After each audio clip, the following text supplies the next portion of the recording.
Hello, আসসালামু আলাইকুম guys, কেমন আছেন সবাই? আশা করি ভালো আছেন। আমি এখন আছি মাসকাটে। কফিলের ছেলের জন্য সান্ডা ধরতে আসছি। কফিল আমি নিজেই আমার ছেলের জন্য সান্ডা ধরতে আসা হয়েছে। তো এখানে আশ্চর্য হওয়ার কিছু নাই, সান্ডা পাই নাই, তবে অনেক ঘোরাঘুরি করা হয়েছে। সানসেট হয়ে যাচ্ছে, সুন্দর একটা মুহূর্ত, খুব ভালো লাগতেছিল। এই জন্য ভাবলাম ক্যামেরা বন্ধ করে রাখি সিচুয়েশনটা। বেশ ভালো একটা এনভায়রনমেন্ট, প্রচুর গরমে মনে হচ্ছে সব কিছু শুকিয়ে যাচ্ছে, ব্রিদিং প্রবলেম হচ্ছে, এত পরিমাণে গরম আর গরম।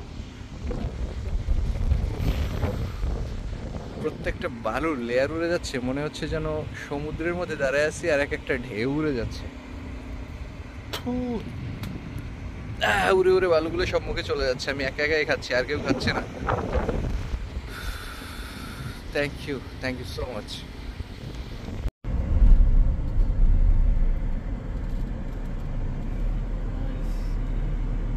করবি আর জিগামো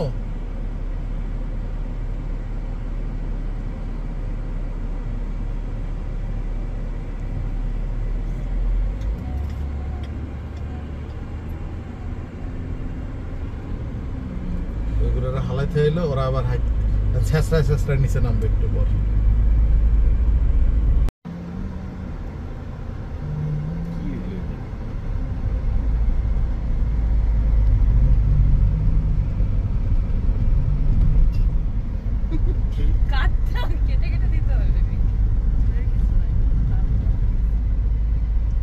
ক্যামেরাটা ধরে রাখো।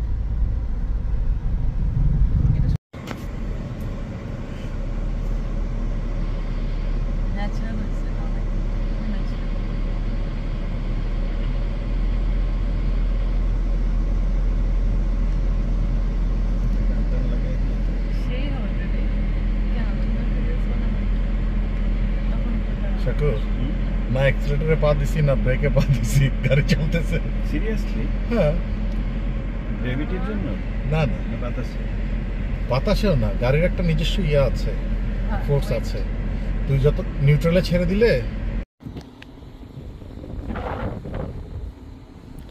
একটা বালুর লেয়ার উড়ে যাচ্ছে প্রচণ্ড গতিতে।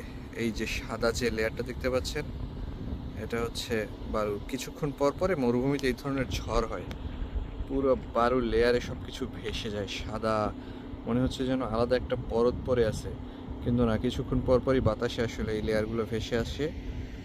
সানসেটের টাইমে আসলে এই ভিডিওটা করছি আমি। এদিকে সানসেট হচ্ছে বালুর সমুদ্রের ওপরে। ঘুরতে আসছি আমরা বেশ কয়েকজন মিলে, সবাই কেউ কেউ ছবি তুলতেছে, কেউ ভিডিও করতেছে। পুরা অন্যরকমের একটা এনভায়রনমেন্ট, ভালোই লাগছে। ধন্যবাদ সবাইকে, দেখা হবে আবার নতুন অন্য কোনো ভিডিওতে অন্য কোনো দিন।